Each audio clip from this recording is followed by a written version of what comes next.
Hay un versículo en Primera de Corintios, capítulo 6, verso número 20, y quiero que todos sintamos lo que dijo Pablo en este pasaje. Y el tema que hoy quiero tratar está basado en este texto bíblico y en otros que vamos a leer hoy. Pero en estos últimos días, en la unidad donde nosotros estamos viviendo, hemos tenido algunas dificultades con respecto a la administración de la unidad. Y teniendo en cuenta la problemática, han invitado a mi esposa para que sea parte del equipo de la junta directiva que esté asesorando a la nueva administración de esa unidad. Y a medida que mi esposa fue enterándose de todas las situaciones y la problemática que había en la unidad, pues nos dimos cuenta acerca de la gran importancia de lo que significa tener un buen administrador frente a una unidad. Y sé que aquí en la iglesia hay algunos de ustedes que trabajan como administradores. Pero también hay otros que seguramente son administradores de empresas, administran compañías, administran lugares de negocios. Y hay otros de ustedes que requieren seguramente un buen administrador. Pues bien, administrar tiene que ver con ordenar, con organizar, contar, clasificar, gobernar, cuidar. Y cuando una empresa, una compañía, tiene un muy buen administrador, pues eso es una bendición. En el hogar también tiene que haber muy buena administración. Tanto los dos como esposos tienen que ser muy buenos administradores.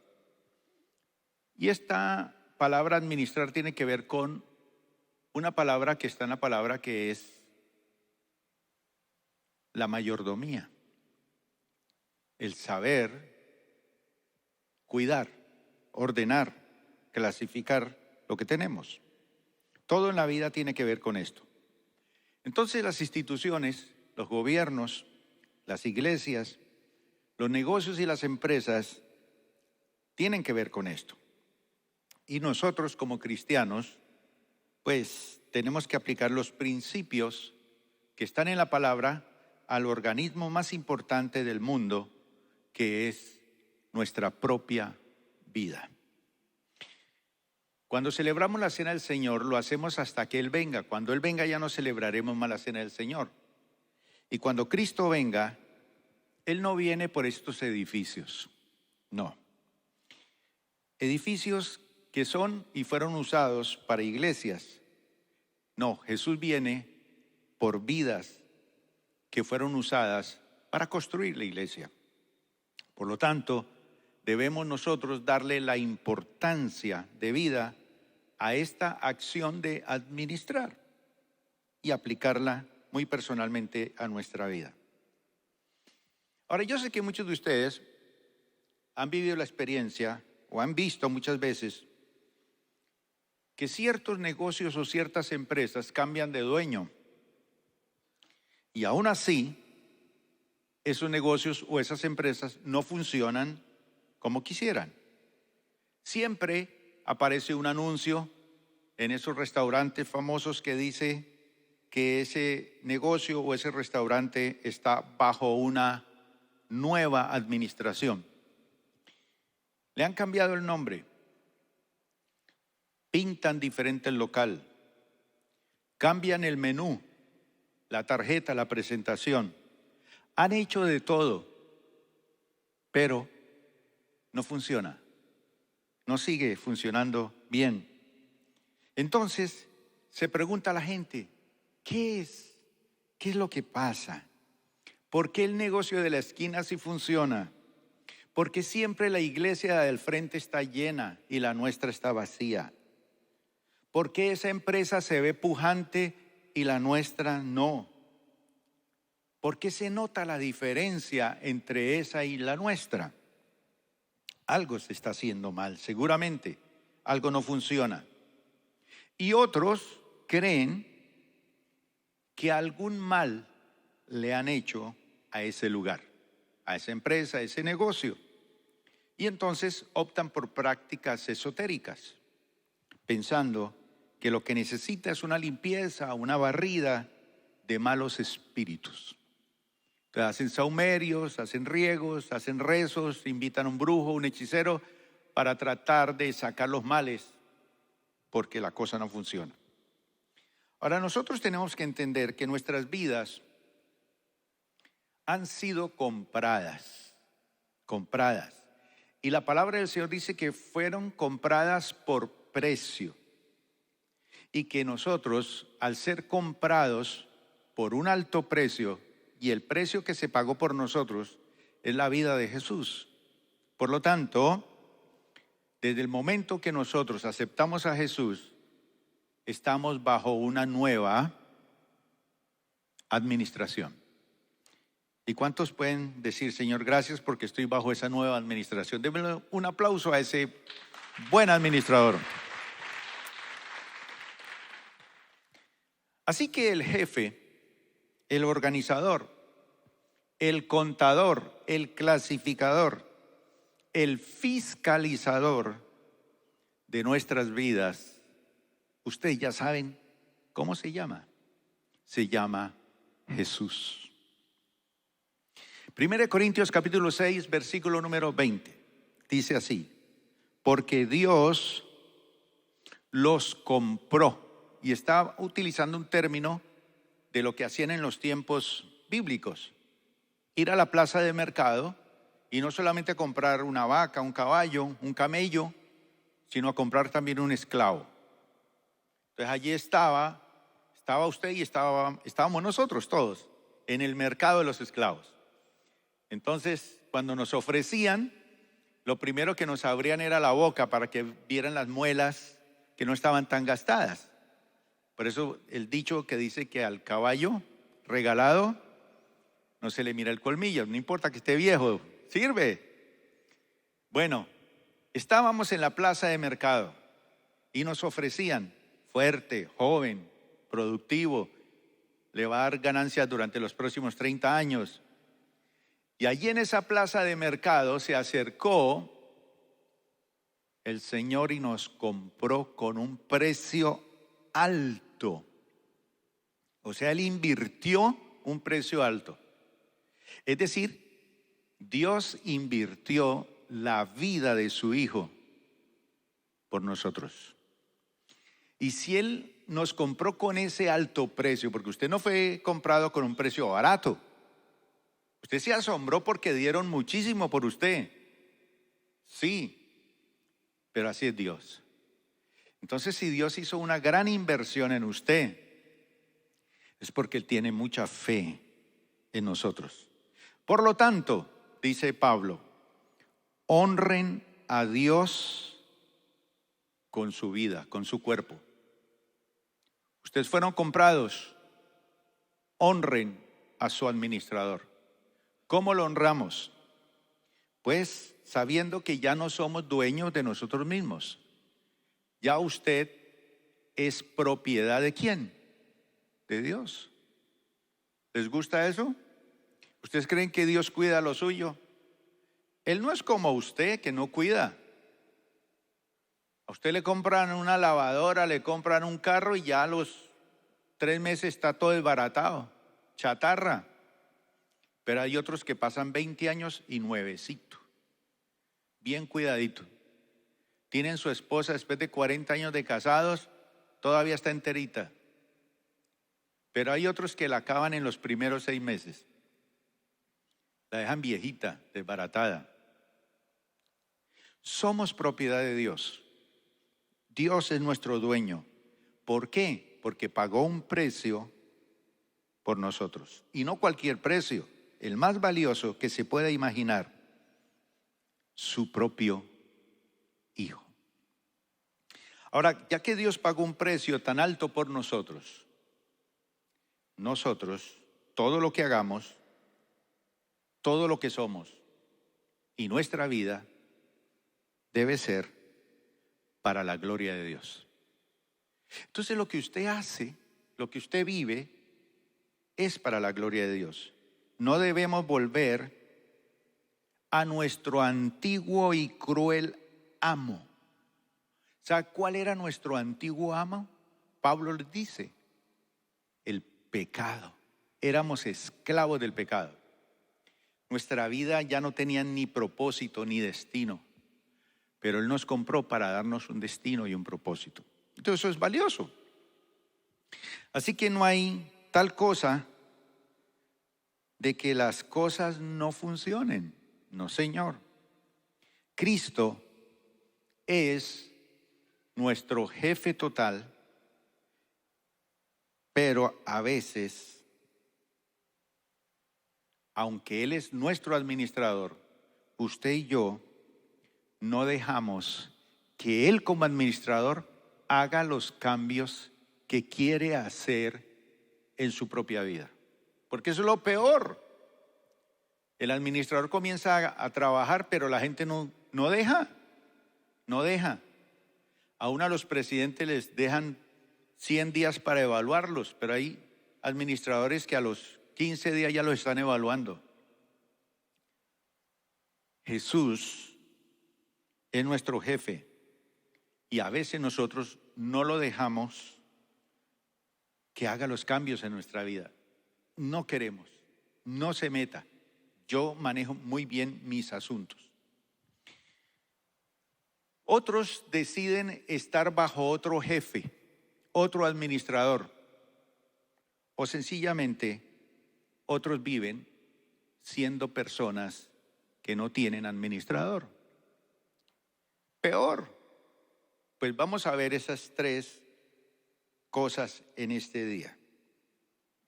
En Primera de Samuel, capítulo número 13, verso 1 en adelante, vamos a hacer mención de un rey, el primer rey que fue elegido para gobernar a Israel. Y ese rey, cómo recluta sus soldados, sus ejércitos, y cómo viven esos soldados. Luego vamos a ver a otro rey que reemplazó a este rey, que no quiso dejarse administrar por Dios, ni quiso hacer las cosas como Dios le decía que las hiciera. Y ese otro rey sí decide hacer las cosas como a Dios le agrada. Y estos soldados que servían a este primer rey dejaron esa administración y se pasaron a otra administración. Siendo los mismos, ahora son diferentes. ¿Y por qué? Porque el otro administrador hizo las cosas bien. Pero al final vamos a ver la decisión de una persona que dice, es que no queremos rey, es que no te queremos a ti, ni siquiera a ti, Dios, que seas el rey de nuestra vida. Es que nosotros queremos gobernar nuestra propia vida. Queremos vivir sin que nadie nos administre. ¿Cuántos están contentos de estar bajo la administración del Señor? ¿Cuántos han luchado por entrar y obedecer esa administración? Sí, todos. ¿Y cuántos acá quieren vivir sin ese tipo de administración? Por ahí alguno despistado levanta la mano.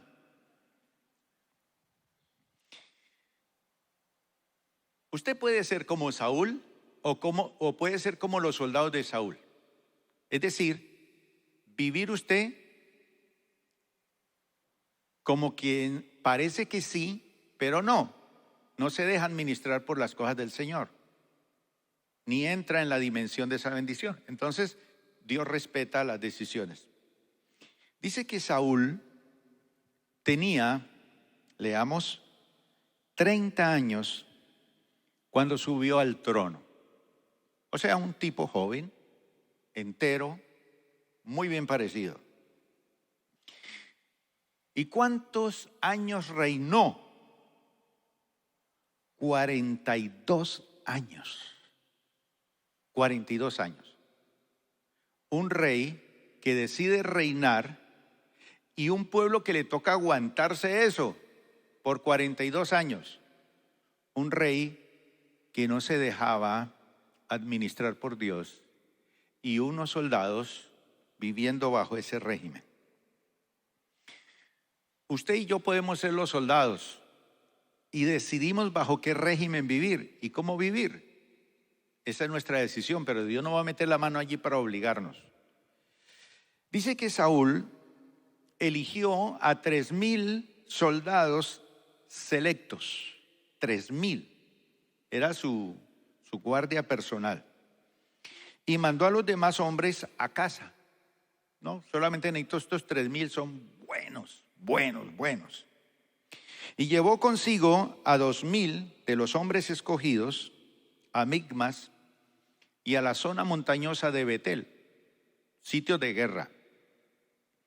Los otros 1,000 fueron con Jonatán, el hijo de Saúl, a Gibeá en la tierra de Benjamín. Y poco tiempo después, Jonatán atacó y derrotó la guarnición de los filisteos en Geba. Los filisteos eran los peores enemigos de Israel. La noticia corrió rápidamente entre los filisteos. Entonces Saúl tocó el cuerno de carnero, como la trompeta, por toda la tierra y dijo, era un revolucionario: hebreos, escuchen esto, levántense, sublévense, porque los filisteos los tenían en la olla. Era tal la situación que ni siquiera los israelitas tenían cómo afilar sus espadas y sus azadones y sus cosas, porque ni espadas tenían, los azadones, las herramientas de agricultura. Entonces estaban tan sometidos a ese yugo por muchos años. Así que les dice: sublévense. Así que todo Israel oyó la noticia que Saúl había destruido la guarnición filistea en Geba y que ahora los filisteos odiaban a los israelitas más que nunca. Muy parecido a lo que está pasando por acá en estos días. Entonces, todo el ejército israelita fue llamado para unirse a Saúl en Gilgal.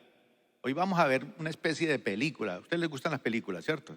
Pues aquí hay guerra, película de guerra, de batalla. Los filisteos reunieron un ejército poderoso de 3,000 carros de guerra, 6,000 hombres para conducirlos y tantos guerreros como los granos de arena a la orilla del mar. O sea, el escritor trata de decir eso. Estaba lleno de guerreros. Acamparon en Micmas, al oriente de Bet-Aven.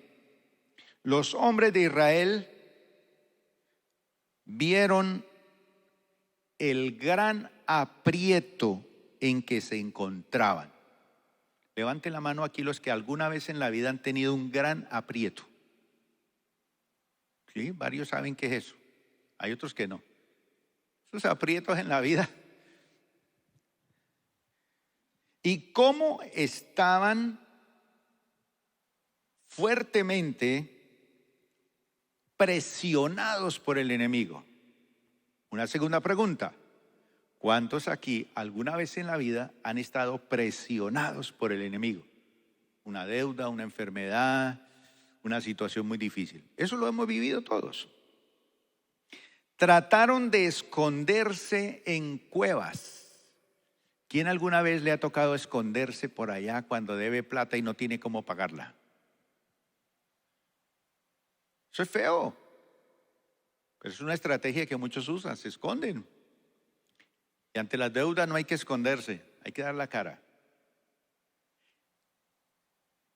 Se escondían en cuevas, en matorrales, en las rocas, en los hoyos, en las cisternas. Mire cómo estaban estos soldados. Algunos cruzaron el río Jordán y escaparon a la tierra de Gad y de Galaad. Mientras tanto, Saúl, el rey, se quedó en Gilgal, y sus hombres guerreros escogidos, ¿qué hacían? ¿Qué hacían? ¿Qué hacían? ¿Qué dice ahí? ¿Qué hacían ahí? Comenzaron, y Saúl se quedó en Gilgal y sus hombres temblaban de miedo. Temblaban de miedo. Durante 7 días Saúl esperó allí, según las instrucciones del profeta Samuel, pero aún así Samuel no llegaba, ni el profeta llegaba. Saúl se dio cuenta de que sus tropas habían comenzado a desertar, de modo que ordenó: tráiganme la ofrenda quemada y las ofrendas de paz. Y Saúl mismo hizo algo que él no tenía que hacer, porque no le correspondía a él. Él era rey, él no era sacerdote. Sacrificó la ofrenda quemada. Precisamente cuando Saúl terminaba de sacrificar la ofrenda quemada, llegó Samuel. Así pasa, ¿no? Aparece el jefe es cuando uno acaba de llegar tarde. Precisamente cuando Saúl terminaba de sacrificar la ofrenda quemada, llegó Samuel. Saúl salió a recibirlo, pero Samuel preguntó: ¿qué has hecho? ¿Qué bestialidad hiciste? Y Saúl le contestó: yo vi que mis hombres me abandonaban y que tú no llegabas cuando prometiste, y que los filisteos ya estaban en Micmas listos para la batalla. Así que dije: los filisteos están listos para marchar contra nosotros en Gilgal, y yo ni siquiera he pedido ayuda al Señor, de manera que me vi obligado a ofrecer yo mismo la ofrenda quemada antes de que tú llegaras. ¿Qué le dice Samuel? ¿Qué le dice el profeta? ¡Qué tontería! ¡Qué bruto! ¿Nos ha pasado eso a nosotros? Exclamó Samuel. ¿No obedeciste el mandato que te dio quién? El Señor tu Dios. Si lo hubieras obedecido, el Señor habría establecido tu reinado sobre Israel, no por 40 años, para siempre. Pero ahora tu reino tiene que terminar, porque el Señor ha buscado un hombre conforme a su propio corazón. El Señor ya lo ha nombrado para ser líder de su pueblo, porque tú no obedeciste el mandato del Señor. ¿Cómo estaba el ejército de Saúl? Temblando, bajo presión, bajo una situación difícil. Cuando uno vive bajo la desobediencia, porque si el jefe es desobediente, pues todos los demás son así. Y si el jefe es desordenado y mal administrador, pues todo lo demás anda al garete.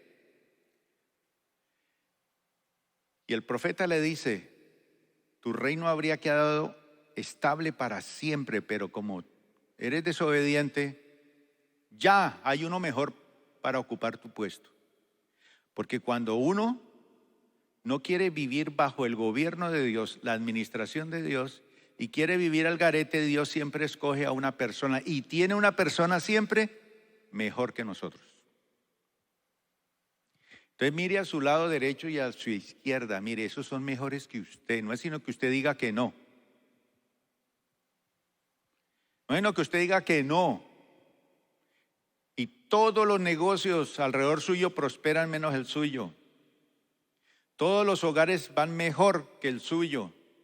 No es sino que usted diga que no. En medio de la confusión, el rey, el administrador, ocupa funciones que no le corresponden. Se puso a ofrecer sacrificios a Dios. Resulta uno metido allí. Entonces, este ejército, aunque era numeroso, era un ejército de perdedores. Estamos viviendo en la época de los ganadores, mensajes muy optimistas. Pero este era un ejército de perdedores. Cuando usted está bajo el gobierno y la administración de un desobediente, usted es un ejército de perdedores. Levante la mano los que quieren ser parte de ese ejército de perdedores. 2, 3, 4, 5. Saúl como rey vive independiente de Dios y de sus ordenanzas. Oficialmente era el ejército de Dios, pero ni le oían ni le obedecían. ¿Quiere estar usted bajo ese tipo de administración y vida? Era un grupo que no buscaba el consejo de Dios. Eran de esos que hacían lo que creían que era lo mejor para salir adelante. Era un ejército indiferente a Dios. Medían todo por la fuerza y el número de soldados y carros que tenían. Algunos hoy en día miden las cosas por las multitudes. Eso no sirve. El jefe y administrador, Saúl, es un hombre que no se deja gobernar, ni administrar, ni fiscalizar por Dios. Eso es un ejército condenado a la destrucción. Obviamente, el administrador que no es fiel termina mal. Primera de Crónicas 10, verso 1 al 6. Final del administrador Saúl. Ahora bien, los filisteos atacaron a Israel. Ataques. Y los hombres de Israel huyeron. Cuando no vivimos bajo ese gobierno de Dios, tenemos que huir. Mataron a muchos de ellos en las laderas del monte Gilboa. Muerte. Los filisteos cercaron a Saúl y a sus hijos. Eso afecta a la familia. Y mataron a 3 de ellos. Lo peor es eso, lo más triste. El que no vive bajo el gobierno afecta a su familia. Sus 3 hijos se los mataron, incluyendo al mejor amigo de David, Jonatán, Abinadab y Malquisuá. Dice que la batalla se intensificó cerca de Saúl. El que no vive bajo el gobierno del Señor y la administración del Señor, las batallas se le intensifican. Y los arqueros filisteos lo alcanzaron. Oiga bien, lo alcanzaron. ¿Quién de ustedes ha tenido por ahí un sueño, una pesadilla que lo están buscando para matarlo? Y usted trata de correr y como que va lento. Y como que todo el mundo le llega encima y se despierta en ese momento. Y usted dice, era un sueño. ¿A cuánto les ha pasado eso? Qué terrible cuando a uno lo persiguen, pero peor cuando lo alcanzan. Y dice que lo alcanzaron y lo hirieron. Sigue la palabra diciendo esto, con gemidos. Oiga bien, con gemidos. ¿Han oído ustedes gemidos por ahí? ¿Ha tenido usted que gemir alguna vez? De dolor, de tristeza, de la situación, y nadie lo escucha. Y lo peor es que hay lágrimas, pero lágrimas secas. Con gemidos Saúl toma la decisión final. Llama a su escudero y le dice, a su mejor escudero, el que lo está cuidando, le dice, toma tu espada y mátame. Pues que se lo diga a su enemigo, pero su mejor amigo, su jefe, su administrador, su rey, le está diciendo, hágame el favor, máteme. antes que estos filisteos paganos lleguen para burlarse de mí y torturarme. Pero su escudero tenía miedo y no quiso hacerlo. Entonces Saúl tomó su propia espada y se echó sobre ella. Es decir, la puso aquí, quedó atravesado allí. Cuando su escudero vio que Saúl estaba muerto, se echó sobre su propia espada y murió. Así que Saúl y sus 3 hijos murieron allí juntos, y su dinastía, díganlo todos al tiempo, llegó.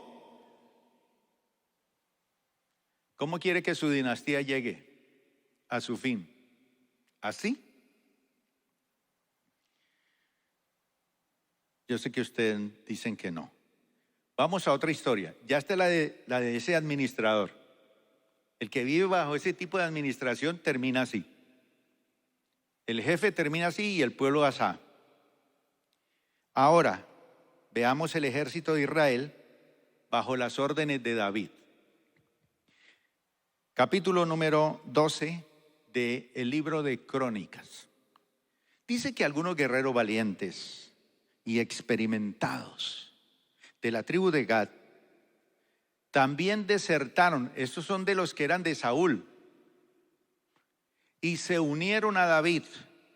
Y cuando éste estaba en la fortaleza, en el desierto, dice que eran expertos tanto en el escudo como en la lanza, tan fieros como leones y veloces como ciervos en las montañas. ¿Qué clase de guerreros? Estos guerreros de Gad eran comandantes del ejército. El más débil entre ellos podía enfrentar a 100 soldados. El más débil. Y el más fuerte podía enfrentar ¿a cuántos? A 1000. El más débil a 100, el más fuerte a 1000. Y estos eran los hombres que cruzaron el río Jordán durante la época de la inundación a principios del año y expulsaron a todos los que vivían en las tierras bajas situadas en la ribera oriental y occidental. Otros integrantes de la tribu de Benjamín y de Judá se unieron a David en la fortaleza, y David salió a su encuentro y les dijo: si vienen en son de paz para ayudarme, somos amigos. Pero si vienen a traicionarme y a entregarme a mis enemigos a pesar de que soy inocente, entonces que el Dios de nuestros antepasados lo vea y los castigue. Así que el Espíritu descendió sobre Amasaí, jefe de los 30, y dijo: somos tuyos, David. Estamos a tu lado, hijo de Isaí. Que la paz y la prosperidad sean contigo, y el éxito con todos los que te brindan ayuda, pues tu Dios es el que te ayuda. Totalmente diferente. Entonces David permitió que se unieran a él y los nombró oficiales de su ejército. Esta es una figura de estos que salen de la administración de Saúl y deciden estar bajo la administración de David. Son fieles, un ejército de pocos al principio, solamente son unos criados, algunos de ellos, y otros de unas familias que están huyendo, perseguidos, sufriendo miserias, pero que aunque vivían en amargura de espíritu, buscaron la mejoría, el consuelo y la bendición de estar bajo el servicio de este nuevo rey. 1 Samuel capítulo 22, 1 y 2. Mire lo que dice acá. Entonces David salió de Gad y escapó de la cueva de Adulam. Al poco tiempo, sus hermanos y demás parientes se unieron a él allí.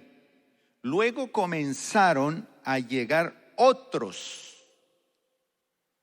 hombres que tenían ¿qué? Problemas, o que estaban endeudados, o que simplemente estaban descontentos. Y David llegó a ser capitán de unos 400 hombres. Un pequeño ejército, pero se convirtió en un ejército invencible y destinado a reinar. Primera de Crónicas 11. Luego todos los israelitas se presentaron ante David en Hebrón y le dijeron: somos de la misma sangre.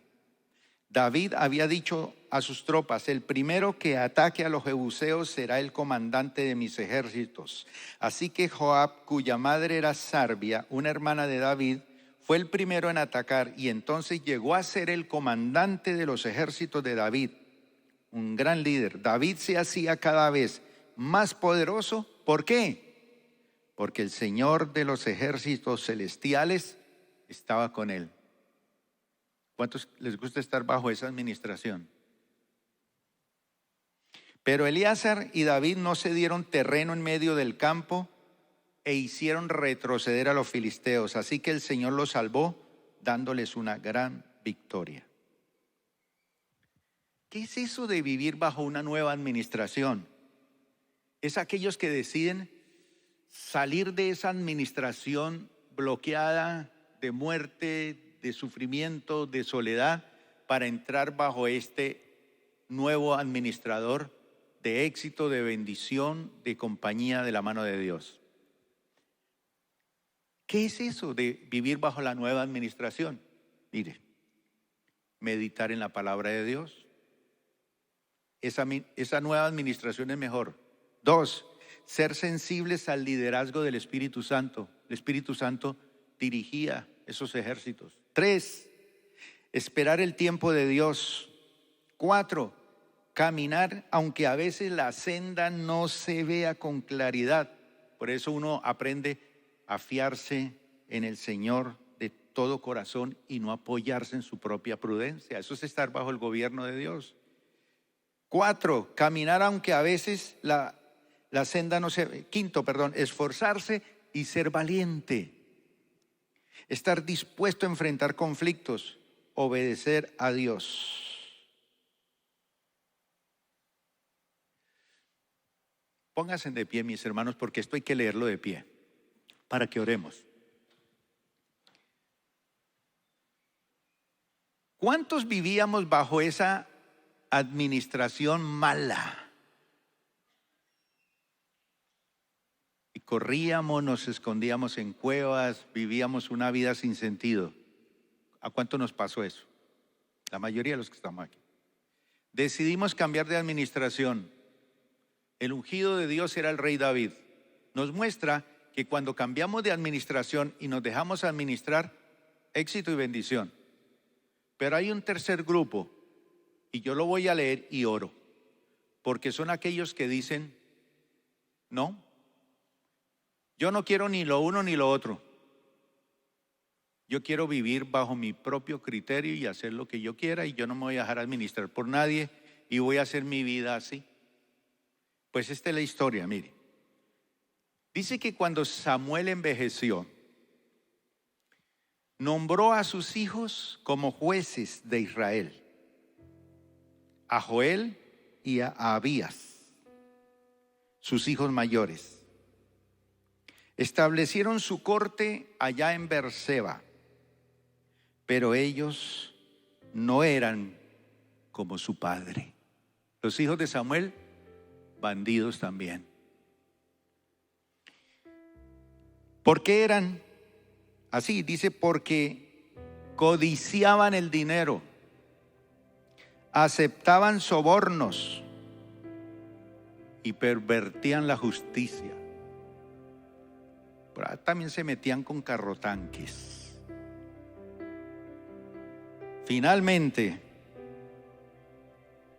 todos los ancianos de Israel, los hombres pensantes, hicieron una reunión en Ramá para hablar el asunto con Samuel.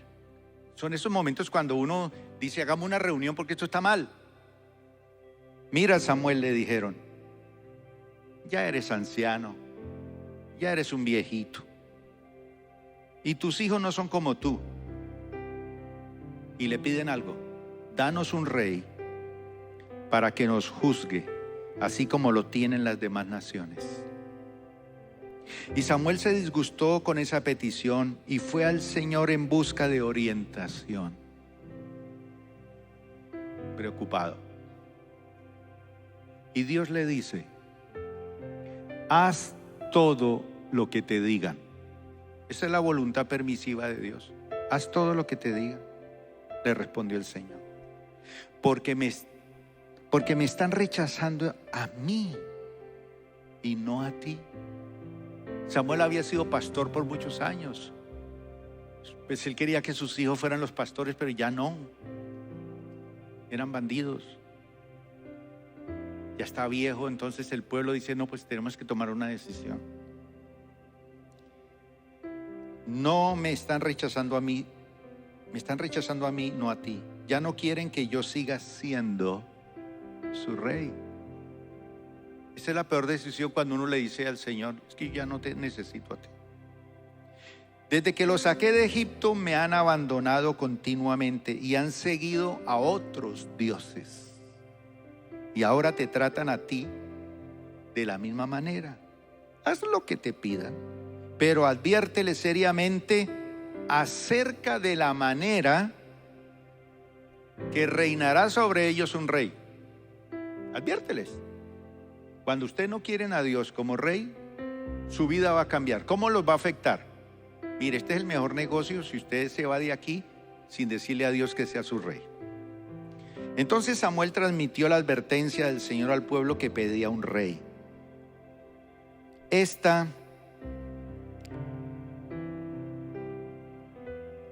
es la manera en que un rey gobernará sobre ustedes.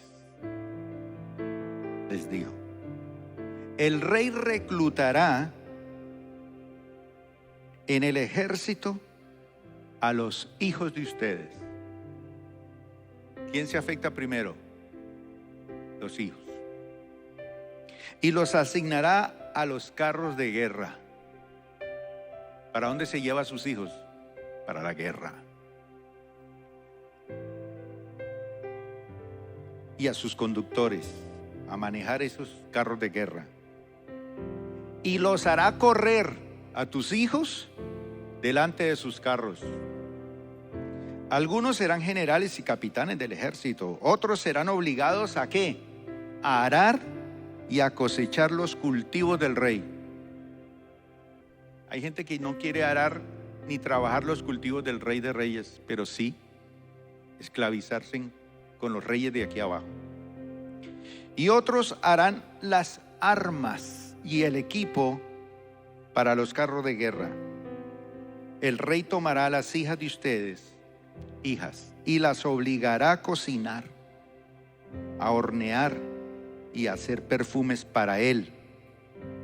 Les quitará a ustedes lo mejor de sus campos, viñedos y huertos de olivos, y se los dará a sus oficiales. Entonces ya nos quejamos del diezmo al Señor y ahora nos toca darle todo a ese nuevo rey. Tomará una 10% de su grano, de sus cosechas, de sus uvas y repartirá entre sus oficiales y miembros de la corte. Empieza uno a alimentar otros estómagos. Les quitará sus esclavos y esclavas y les exigirá lo mejor de sus ganados y burros para su propio uso. Les exigirá la 10% de sus rebaños y ustedes serán sus esclavos.